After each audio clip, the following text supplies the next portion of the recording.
Okay, મારું નામ રતિલાલ વૈષ્ણવ. આજ રોજ સેન બંધુ સેવા સમિતિ દ્વારા એક પુના ગામમાં ઉત્તમ ફાર્મ ખાતે આપણે ભવ્યોથી ભવ્ય જે સેન બંધુ સેવા સમિતિ દ્વારા 24મો સમૂહ લગ્નનું એક આયોજન કરેલું હતું. તેમાં આપણે 9 દંપતીઓ યુગલો જોડાયેલા હતા.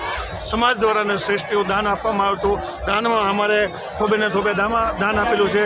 અમારી જે સંસ્થા ચાર જોડેલી છે, જે વાણંદ યુવા શક્તિ યુવક મંડળ, ઋષિવંશી સેવા સંઘ, સમાજ શ્રી વાણંદ યુવા સમાજ સેતુ અને કતારગામમાં જે વાણંદ હાલારી જ્ઞાતિનું જે અમારું સંગઠન ચાલે છે, ચારે સંસ્થાઓનો તન મન ધનથી અમને સહયોગ આપેલો છે.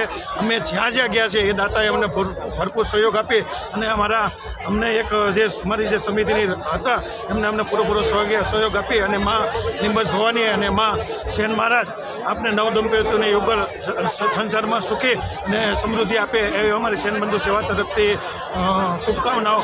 અને આ સંસ્થા દ્વારા કદાચ કોઈને ક્ષતિ અથવા કોઈ કંકોત્રીમાં દાનમાં નામ ભૂલાઈ ગયું હોય તો અમારા સંસ્થા દ્વારા અમે એક માફી માગીએ છીએ. અને બીજું કે આવીને આવી રીતે સેન બંધુ સેવા સમિતિ ઉત્તરોત્તર પ્રગતિ કરે અને સુરત સમાજમાં અમારું જે એક ગોલ છે કે સમાજની એક વાડી બને એવા અમારા નવયુવાનો મહેનત કરી રહ્યા છે.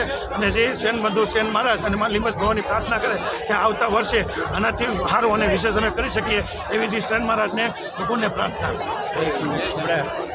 આજરોજ મારું નામ ધાર્મિક ભટ્ટી છે. સેન બંધુ સમિતિમાં અમે જોડાયા છીએ. ખૂબ સરસ આયોજન છે, ખૂબ સરસ કામ કરતાઓ, કાર્યકર્તાઓ ખૂબ સરસ કાર્ય કરે છે. મારી અપીલ છે સમાજને કે આવા નવા સારા કાર્યમાં સમાજ જોડાય અને આગળ સમાજનું આવું નવયુવાનો જોડાય તો આપણા સમાજને આગળ શક્તિ મળે. એનું આભાર, ખૂબ ખૂબ આભાર.